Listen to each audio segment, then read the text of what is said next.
اس لیے ازواجی زندگی کے لیے ضروری ہے کہ مرد عورت کو نظر انداز نہ کرے. حضور علیہ الصلوۃ والسلام کی بیویاں تھیں، اور ظاہر ہے وہ بیویاں فرشتے نہیں تھی، انسان تھی، اور ان کے اندر جو سوکنوں کا معاملہ ہوتا ہے وہ ہوتا تھا.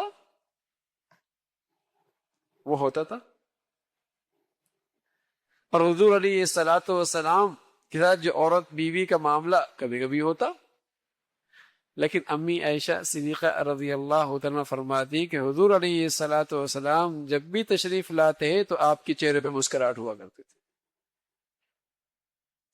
نظر انداز نہیں فرمایا، انداز یہ ہوتا تھا. جب ایک خاتون گھر میں انتظار کر رہی ہے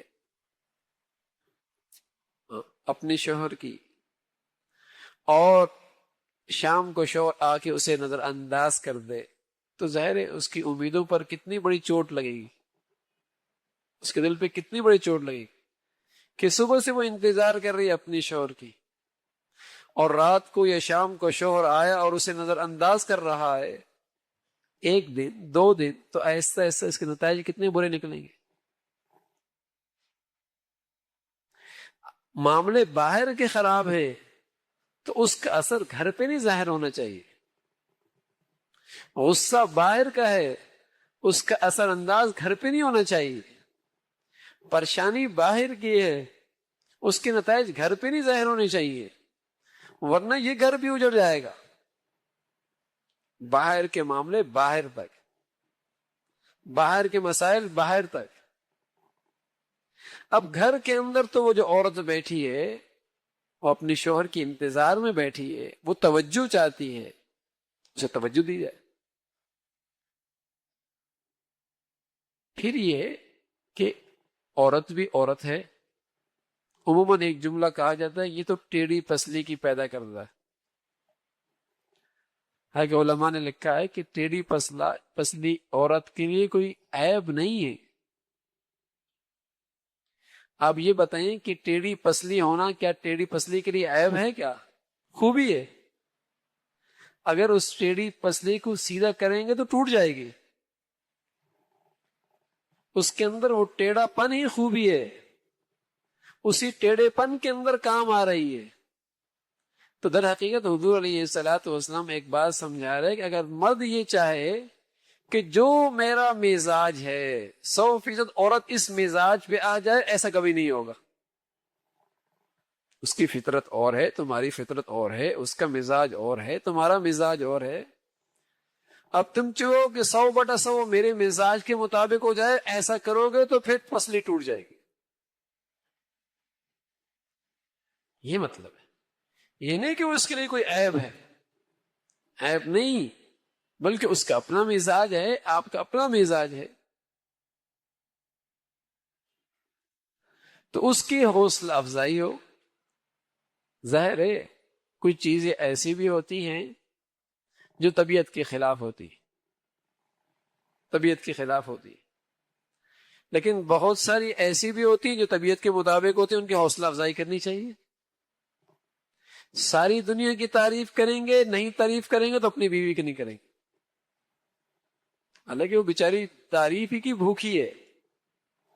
اگر اس کی تعریف کر دی جائے، عورت کی فطرتی کمزوری ہے، جو جتنی اس کی تعریف کرے گا وہ اتنی اسی کے اوپر گرے گی. اور یہ کام مرد کا تھا کہ مرد اس کی تعریف کرے، اس کی حوصلہ افزائی کرے،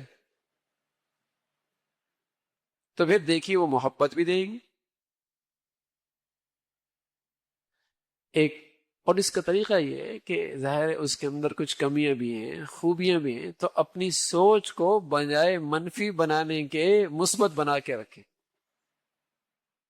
مثبت بنائے.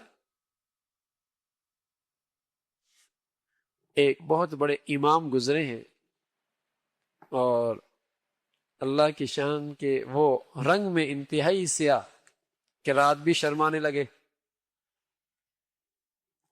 لیکن قرآن بہت اچھا پڑھتے تھے، قرآن بہت اچھا پڑھتے تھے، قاری بہت بڑے تھے. تو باپ نے بیٹی سے پوچھا کہ قرآن بہت اچھا پڑھتے ہیں. تو بچی نے اسی مثبت سوچ کو سامنے رکھ کر کہا ہاں میں اپنا ایمان ان کا قرآن سن کے تازہ کرتی رہوں گی. میری طرف سے اجازت ہے، آپ رشتہ طے کر لیں. اللہ کی شان، عورت اس کو اللہ رب العزت نے حسن و جمال دیا تھا. تو ایک دن دونوں بیٹھے ہوئے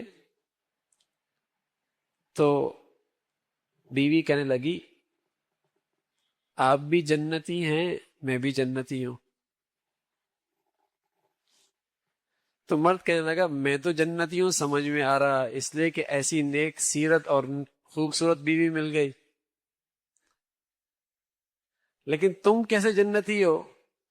کیا بات یہ ہے کہ تم مجھے دیکھ کے شکر ادا کرتے ہو، میں تمہیں دیکھ کے صبر کرتا ہوں، صبر کرنے والا بھی جنتی شکر کرنے والا بھی جنتی.